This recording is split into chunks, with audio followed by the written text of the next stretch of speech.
तुम्हाला सुद्धा श्रीमंत आणि एक चांगली लाईफ एन्जॉय करायची आहे, पण त्यासाठी तुमच्याकडे जो काही पैसा येतो तो पैसा तुम्ही प्रॉपररित्या म्हणजे व्यवस्थित पद्धतीने त्याला मॅनेज करणं, त्याचबरोबर तो पैसा वाढवता यावा ह्यासाठी आज मी तुम्हाला बेस्ट अशी इन्फॉर्मेशन देणार आहे, ज्याचा वापर करून तुम्ही तुमचा पैसा हा मॅनेज करू शकतात, त्याचबरोबर तो वाढवू सुद्धा शकतात आणि त्याचाच फायदा करून तुम्ही स्वतः श्रीमंत बनू शकतात. त्याचबरोबर तुम्ही तुमचा जो काही पैसा आहे त्याचा वापर करून एक चांगलं आयुष्य हे जगू शकतात. तर आजच्या व्हिडिओमध्ये आपण बेस्ट अशी एक टेक्निक पाहणार आहोत. त्या टेक्निकचा वापर करून तुम्ही सुद्धा तुमचा पैसा व्यवस्थित पद्धतीने मॅनेज करू शकतात आणि तो वाढवू सुद्धा शकतात. तर सुरुवात करूयात आजच्या आपल्या या व्हिडिओला. तर सिम्पली आज आपण काय पाहणार आहोत, 50-30-20 रूल. आपल्या मराठी भाषेत म्हणजे सोप्या भाषेत आपण समजून घेणार आहोत की आपण 50-30-20 रूलचा वापर करून कोणत्या पद्धतीने म्हणजे कशा पद्धतीने आपला पैसा मॅनेज करू शकतो आणि त्याचबरोबर तो पैसा वाढवू कसं शकतो याविषयी आज आपण आजच्या या व्हिडिओमध्ये समजून घेणार आहोत. तर सिम्पली काय, तर 50-30 आणि 20 रूल काय आहे, तर तुमचा पैसा मॅनेज करायला आणि वाढवायला मदत करणारं सोपं रूल. म्हणजे काय, हे एक सिंपल असं रूल आहे जे तुमचा पैसा वाढवायला आणि मॅनेज करायला मदत करेल. तर 50-20-30 जो काही रूल आहे तो काय करतो, तर तो लोकांना त्यांच्या आर्थिक उद्दिष्टांपर्यंत पोहोचवण्यास मदत करण्यासाठी एक अंतर्यामी आणि सोपी योजना आहे. म्हणजे हा जो काही रूल आहे त्या रूलचा वापर करून तुम्ही फायनान्शियली फ्री कसं होऊ शकतात.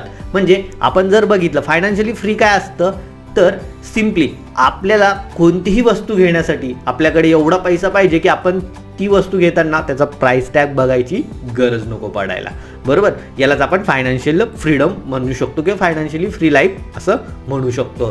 तर आज आपण बघितले बऱ्याचशा लोकांना महिन्याला भरपूर पैसा कमवतात, पण महिना एंड होस म्हणजे महिना संपेपर्यंत त्यांच्याकडे काही पैसा शिल्लक राहत नाही आणि त्या बदल्यात ते लोकांकडनं कर्जाने पैसे घेतात आणि तेच कर्ज मिटवण्यासाठी पुढच्या महिन्यात परत दुसरीकडनं कर्ज घेतात. म्हणजे अशा पद्धतीने जो काही पैसा त्यांच्याकडे येतो तो पैसा ते परत फेडत जातात आणि त्यामध्ये पूर्णपणे त्या कर्जामध्ये ते गुंतून राहतात. पण आपल्याला आजच्या ह्या व्हिडिओमध्ये पाहूयात की आपलं कर्जातनं सुद्धा आपण इझिली कसं बाहेर येता येईल, त्याचबरोबर आपला पैसा जो काही आपण कमवतो तो महिनाभरासाठी प्रॉपररित्या कसं आपण मॅनेज करू शकतो. म्हणजे आपण महिनाभर कोणाकडे अपेक्षा न करता आपला स्वतःचा पैसा प्रॉपरली यूज करून आपले सगळे स्वप्न किंवा आपला जो काही लाईफस्टाईल असेल ती व्यवस्थित पद्धतीने आपण एन्जॉय करू शकतो. तर आजच्या ह्या व्हिडिओमध्ये आपण ते सगळ्या गोष्टी पाहणार आहोत.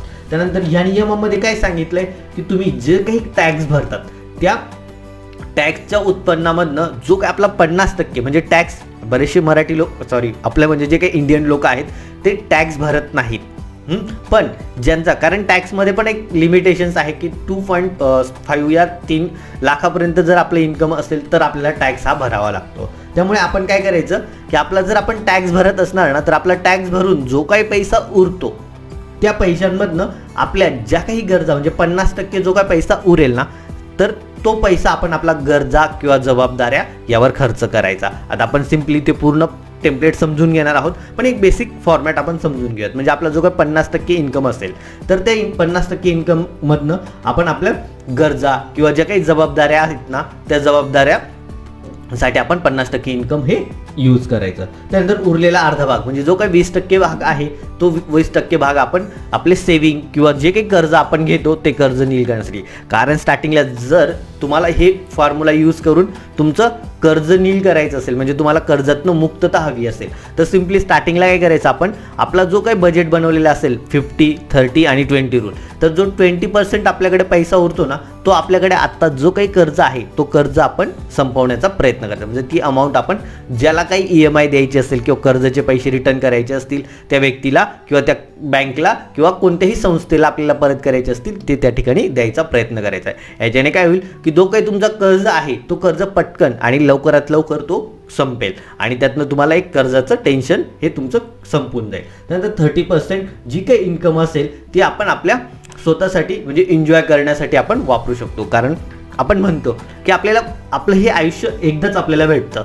जर आज आपण भरपूर सारा पैसा कमवून ठेवला आणि तो जर म्हातारपणी आपण यूज करायचं ठरवलं तर त्याचा फायदा काय होणार आहे, त्यामुळे आपला जो काही पैसा आहे तो पैसा आपण आत्तासुद्धा यूज करायला हवा, जो एन्जॉय करण्यासाठी आपण करू शकतो. तर जो काही 30% इन्कम असेल ना आपलं, ते इन्कम आपण इझिली आपलं फ्युचर म्हणजे आत्ता एन्जॉय करण्यासाठी, जसं की आपण नवीन नवीन मूवीज येतात ते बघू शकतो, नवीन नवीन ठिकाणी फिरायला जाऊ शकतो, नवीन नवीन ठिकाणी डिनर जेवायला जाऊ शकतो, त्याचबरोबर आपण वर्ल्ड टूर करू शकतो किंवा वेगवेगळ्या ठिकाणी प्लेसवर जाऊन एन्जॉयसुद्धा करू शकतो. म्हणजे अशा गोष्टी करण्यासाठी किंवा एक तुम्हाला चांगला ड्रेस घ्यायचा आहे, चांगला मोबाईल घ्यायचा आहे, यासाठी सुद्धा तुम्ही जी काही 30% अमाऊंट असते ना त्याचा वापर करू शकतात. आता ह्या ठिकाणी तुम्हाला जरा कन्फ्युजन होत असेल, पण आपण जसं जसं पुढे जाणार ना तसं तुम्हाला मी सेपरेटली व्यवस्थित पद्धतीने सांगायचा प्रयत्न करतो की तुमचा पैसा कोणत्या ठिकाणी कसा मॅनेज करायचा आणि कोणता पैसा कुठं कुठं खर्च करायचा, ह्या पद्धतीची इन्फॉर्मेशन मी तुम्हाला देणार आहे. तर सिम्पली आपण पाहूयात. तर ह्या म्हणजे हा सिंपल फॉर्म्युला कशासाठी उपयोगी आहे, तर ज्याचा हेतू म्हणजे याचा हेतू काय ह्या फॉर्म्युल्याचा, तर व्यक्तींना त्यांचे पैसे व्यवस्थापित करण्यात आणि आणीबाणी आणि सेवानिवृत्तीसाठी बचत करण्यासाठी मदत करण्यासाठी आहे. म्हणजे काय, तर आपला पैसा मॅनेज करण्यासाठी, त्याचबरोबर जर कोरोनासारखी परिस्थिती आली किंवा कधी आपल्याला हेल्थ प्रॉब्लेम झाले, कधी आपल्या घरातला जो व्यक्ती कमावणारा आहे त्याला जर काही हेल्थ इश्यूज झालेत, तर त्यावेळेस आपल्याला तो पैसा कामात येईल. त्याचबरोबर आपण आज जर पैसा मॅनेज केलं तर आपल्या म्हातारपणी आपल्याला कोणाकडे भीक मागायची गरज नाही राहणार. आपण स्वतः आपला जो काही पैसा आपण सेव्हिंग करून ठेवला किंवा आपण आपल्यासाठी ठेवलेला असतो तो पैसा आपण त्या ठिकाणी वापरू शकतो. कारण म्हातारपणी आपण काम करू शकत नाही, पण खायला प्यायला आणि हेल्थसाठी आपल्याला आपला पैसा हा गरजेचा असतो. त्यामुळे आपल्याला हा जो काय पैसा आपण आत्ता सेव्हिंग करणार तो त्यावेळेस कामात येईल. त्यानंतर आता आपण पाहूयात की 50-30-20 रूल नेमकं आहे तरी काय. तर तुम्हाला सगळ्यात महत्त्वाचं, तर व्यवस्थित पद्धतीने समजा. जर तुमच्याकडे नोटबुक असेल तर तुम्ही ह्या पद्धतीने तुमचं जो काही बजेट आहे तो लिहून काढू शकतात. तर आपण एक सिंपल फंडा घेऊयात की जर तुमच्याकडे 50% अमाऊंट, म्हणजे समजा तुम्ही जर 50,000 रुपये कमावतायत, बरोबर, 50,000मधनं 50% किती येईल, तर 25,000 रुपये. तर 25,000 रुपयाचं तुम्ही काय करू शकतात, म्हणजे तुमच्याकडे 50,000 रुपये तुम्ही कमवले महिन्याला आणि त्याच्यातले जे काही म्हणजे 25,000 रुपये आहेत त्यातले तुम्ही ते नीड्स म्हणून यूज करू शकतात. नीड्स म्हणजे काय, आपली गरज ही अशी बिले आहेत जी तुम्ही पूर्णपणे भरली पाहिजेत आणि जगण्यासाठी आवश्यक आहेत. म्हणजे काय, नीड्स आपल्याला गरज आहे, आपल्याला जगण्यासाठी किंवा आपल्याला ह्या पृथ्वीवर सर्वाईव्ह करण्यासाठी आपल्याला हे काही पैसे पे करावेच लागतील. जसं त्यामध्ये आपण एक रेंट किंवा मॉर्टेज पेमेंट. आता रेंट किंवा मॉर्टेज पेमेंटमध्ये काय येतं, तर रेंट म्हणजे जर समजा तुम्ही रेंटवर राहत असणार तर तुम्हाला त्या ठिकाणी भाडं भरावं लागेल, रेंट भरावं लागेल. आणि मॉर्टेज जर तुम्ही एखादं घर घेतलं असेल स्वतःसाठी तर त्याची EMI सुद्धा तुम्हाला 100% भरावी लागेल. म्हणजे हे तुम्ही जर रेंटवर, या ठिकाणी तुम्हाला एकच अमाऊंट द्यावा लागेल. एक तर तुम्ही रेंटवर राहा किंवा तुम्ही बेसिकली तुमचं स्वतःचं घर घेऊन त्या ठिकाणी राहू शकतात. म्हणजे ते अमाऊंट तुम्ही त्या ठिकाणी डायरेक्टली रिटर्न करू शकतात. तर ही आपली गरज आहे पहिलं. त्यानंतर ट्रॅव्हल. आता तुम्ही काहीतरी काम करत असणार, बरोबर, रोज तुम्हाला जॉबला जावं लागत असेल तर त्या ठिकाणी तुमचा रोजचा ट्रॅव्हलिंगचा जो काही खर्च असतो तो सुद्धा तुमची गरज आहे, तो नीड आहे. जर तुम्ही ट्रॅव्हल करून गेलाच नाहीत तर तुम्हाला कोणी पैसा देणार नाही. त्यामुळे ही सुद्धा तुमची एक नीड आहे, गरज आहे. त्यानंतर काय, बिल्स. आता बिलसुद्धा आपल्याला कंपल्सरी भरावेच लागतील, बरोबर. आपल्याला जर दर महिन्याला सर्वाईव्ह करायचं आहे चांगलं बेसिक लाईफमध्ये, आपल्याला ह्या गोष्टींची खूप गरज आहे. जसं की light bill, water bill, gas, internet, mobile recharge किंवा अजून बेसिक ऑदर तुमचे सेपरेटली जे काही खर्च असतील किंवा ते बिल आपण या ठिकाणी पकडूयात. म्हणजे हे बिलसुद्धा आपल्याला देणं गरजेचं आहे. ही आपली नीड आहे, ही आपली गरज आहे. या ठिकाणी तुम्ही सुद्धा तुमची जे काही नीड असेल ना ती 50% लिहून काढा. म्हणजे कोणकोणत्या गोष्टी गरजेच्या आहेत, बरोबर. एकदा काही तुम्ही ह्या सगळ्या गोष्टी लिहून काढल्या तर तुम्हाला समजेल की आपण कोणत्या ठिकाणी किती पैसा खर्च करतो आहे आणि आपला सगळा पैसा प्रॉपरली ट्रॅक होईल. म्हणजे आपल्याला फ्युचरमध्ये तो पैसा कुठं खर्च नको व्हायला किंवा आपण कुठं खर्च करायला पाहिजे हे सुद्धा आपल्याला इझिली समजेल. त्यामुळे सिम्पली आपल्याला काय करायचं आहे, हे सगळ्या गोष्टी लिहून काढायच्या. आपले नीड्स कोणकोणत्या आहेत हे सगळं तुम्ही लिहून काढा. प्रत्येकाचं रेंट असतं, ट्रॅव्हल असतं, बिलचा पैसा असतो.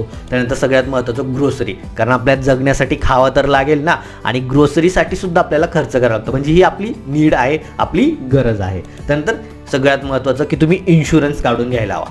कारण जर तुम्ही इन्शुरन्स जर काढून घेतलं ना तर तुम्हाला फ्युचरमध्ये कधी काही हेल्थ प्रॉब्लेम आले तुमच्या फॅमिलीमध्ये किंवा तुम्ही जो काही कमावता व्यक्ती असेल त्याला जर काही प्रॉब्लेम्स आले हेल्थ रिलेटेड किंवा अदर कोणतेही असो तर त्याचा फायदा आपल्याला इन्शुरन्समध्ये कव्हर होऊन जातो. म्हणजे आपण जर महिन्याला 200, 500, 1000 रुपये जरी खर्च केले तरी आपल्याला त्या बदल्यात इन्शुरन्स जर कधी इमर्जन्सी आली, हेल्थ इमर्जन्सी आली, तर त्या ठिकाणी आपल्याकडे तो इन्शुरन्सचा पैसा असतो ज्याच्यानं आपण आपला हेल्थचे ट्रीटमेंट घेऊ शकतो. आणि याचा काय फायदा असतो की जर तुम्ही तो पैसा हेल्थचे इन्शुरन्समधनं जर पे केला तर तुमच्याकडे असलेली जी काही सेविंग अमाऊंट असेल ती तुम्हाला खर्च करायची गरज पडत नाही. बऱ्याचशा वेळेस अशी परिस्थिती असते, जो कमावणारा व्यक्ती असतो तो भरपूर पैसा कमवतो, गाडी, घर, बंगला, पण जर त्याचा हेल्थ प्रॉब्लेम झाला तर डायरेक्टली सगळं ते गाडी, घर, बंगला विकून त्याचे हेल्थचे पैसे द्यावे लागतात. त्यामुळे रिस्क न घेता आपण हा माइंडसेट ठेवा की आपण इन्शुरन्स काढून घेतलेलं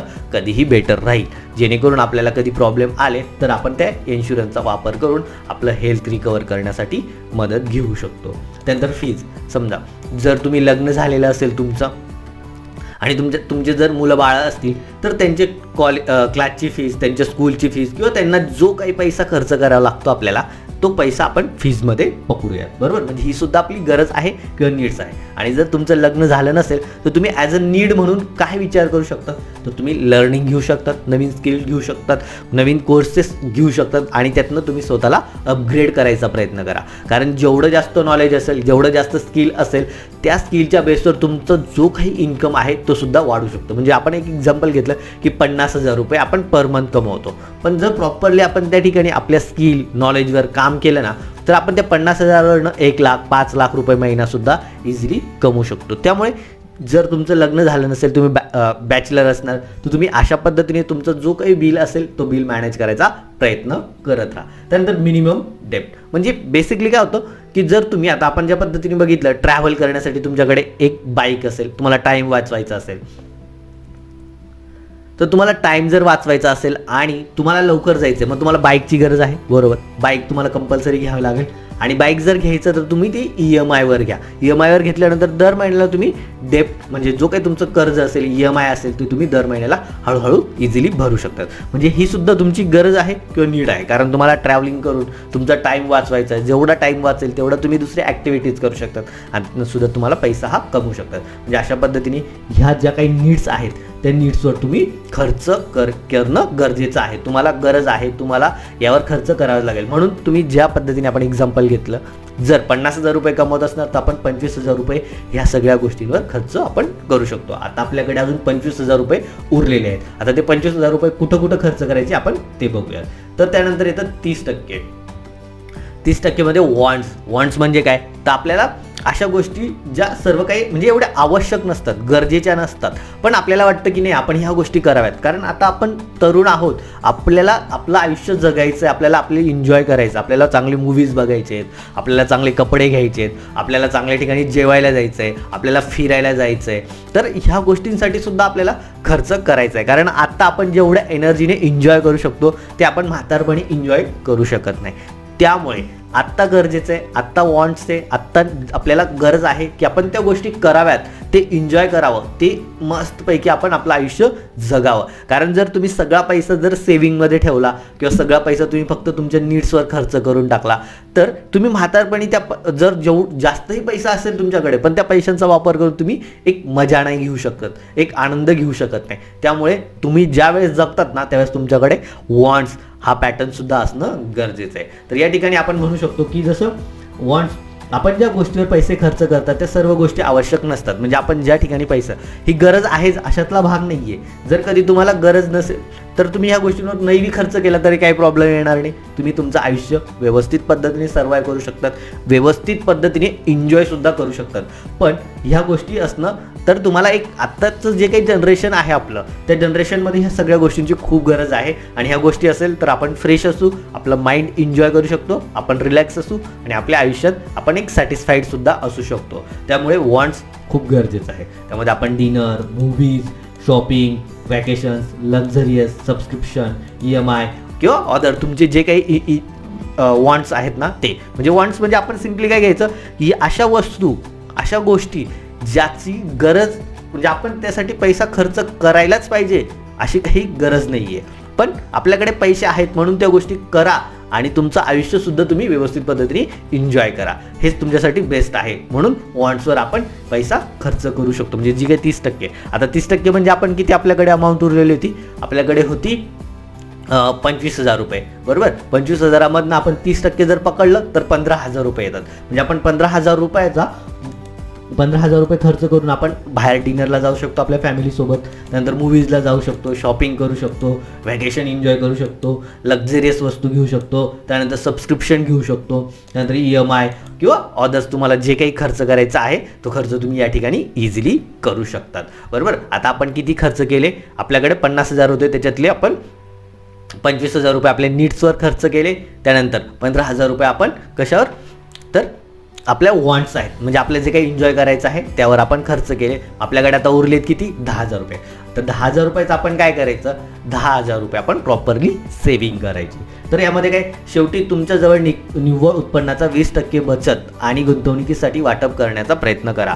म्हणजे काय, तर तुमचा जो काही 20% जी काही अमाऊंट असेल ती अमाऊंट तुम्ही ॲज तुम्हाला स्टार्टिंगला जर तुमच्याकडे कर्ज असेल, तुमच्यावर कर्ज असेल ना, तर अगोदर ते कर्ज नील करायचा प्रयत्न करा. म्हणजे तुमच्याकडे 10,000 रुपये उरलेत ना, तर तुम्ही ते 10,000 रुपये जेवढं जास्त तुम्ही तो कर्ज नील करायला देणार ना, तेवढं तुमच्या डोक्याची शांतता होईल. आणि एकदा काही डोकं शांत झालं, तुमच्याकडे पैसा उरायला लागला, तुमचं कर्ज नील झालं, त्यानंतर तुम्ही स्टॉक मार्केटमध्ये इन्व्हेस्ट करू शकतात किंवा म्युच्युअल फंड्समध्ये इन्व्हेस्ट करू शकतात, डिजिटल गोल्डमध्ये इन्व्हेस्ट करू शकतात. त्यानंतर बँकेचे काही बॉन्ड्स असतात ते तुम्ही बँकेत जाऊन विचारू शकतात की बॉन्ड्स काय असतं आणि त्यात कसं इन्व्हेस्ट करू शकतो हे विचारू शकतात. त्यानंतर फिक्स्ड डिपॉझिटमध्ये इन्व्हेस्ट करू शकतात.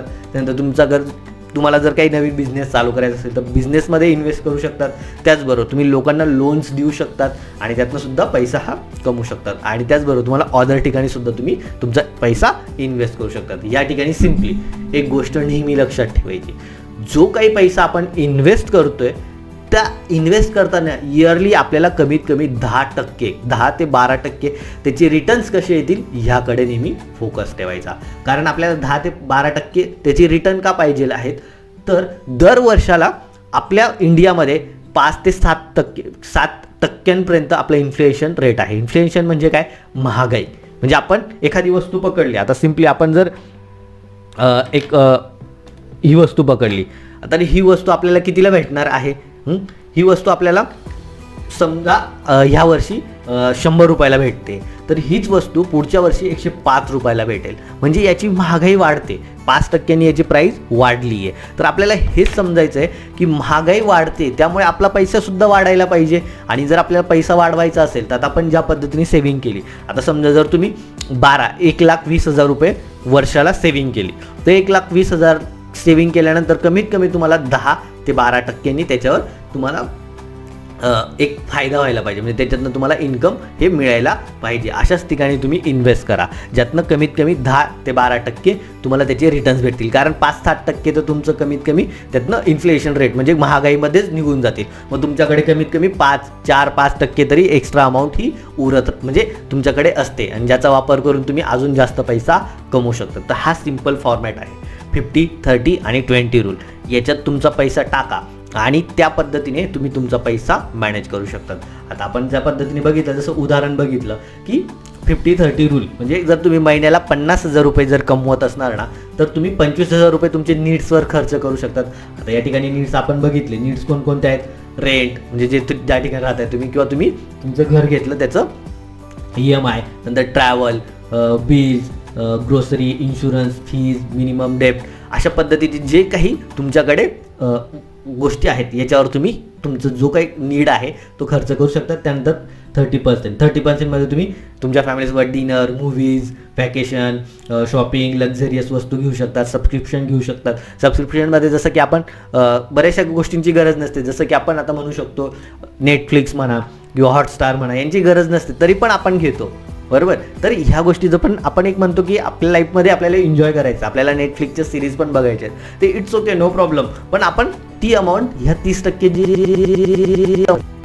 नंतर ऑर्डर. नंतर सेव्हिंगमध्ये काय पाहिलं आपण की सेव्हिंगमध्ये आपल्याला आपला जो काही पैसा आहे पहिल्यांदा आपले सगळं कर्ज नील करायचा आणि कर्ज नील करून जो काही आपली 20% अमाऊंट उरेल म्हणजे दर महिन्याला, तर त्या दर महिन्याच्या 20% अमाऊंटमध्ये आपण स्टॉक मार्केटमध्ये इन्व्हेस्ट करा, म्युच्युअल फंड्समध्ये इन्व्हेस्ट करा, डिजिटल गोल्डमध्ये इन्व्हेस्ट करा, बॉन्ड्समध्ये इन्व्हेस्ट करा, फिक्स्ड डिपॉझिटमध्ये इन्व्हेस्ट करा, बिझनेस किंवा लोन्स किंवा अशा अदर काही गोष्टी आहेत त्याच्यात इन्व्हेस्ट करा. आणि नेहमी हे डोक्यात ठेवायचं की आपल्याला कमीत कमी 10 ते 12% त्याचे रिटर्न्स येणं गरजेचं आहे. म्हणजे ज्या ठिकाणी आपण इन्व्हेस्ट करतोय त्या ठिकाणी आपल्याला 10 ते 12% रिटर्न येणं गरजेचं आहे. जसं FDमध्ये म्हणजे फिक्स्ड डिपॉझिटमध्ये जर तुम्ही बँकांमध्ये गेलात तर तुमच्या पैशांवर जर तुम्ही 1 लाख रुपये ठेवलेत ना तर त्या ठिकाणी तुम्हाला 4, 5, 6% रिटर्न भेटतं. आणि तेवढं तर आपलं महागाई वाढत आहे, त्यामुळे आपल्या पैशाची किंमत काहीच राहत नाही. कारण 1 लाख रुपयाची किंमत पुढच्या एका वर्षात 1,05,000च राहणार आहे.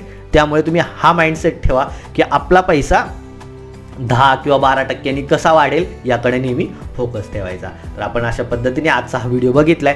तुम्हाला जर तुमचा पैसा मॅनेज करायचा असेल ना तर सिम्पल आणि बेस्ट असा फॉर्मॅट आहे, जो फॉर्मॅटचा यूज करून तुम्ही चांगलं श्रीमंतसुद्धा बनू शकतात. म्हणजे तुमच्या म्हातारपणी तुमच्याकडे एक चांगली अमाऊंट राहील जी आपण 20% सेविंग किंवा इन्व्हेस्टमेंटमध्ये ठेवणार. त्या पैशाचा वापर करून आपण आपलं म्हातारपण चांगल्या पद्धतीने एन्जॉय करू शकतो.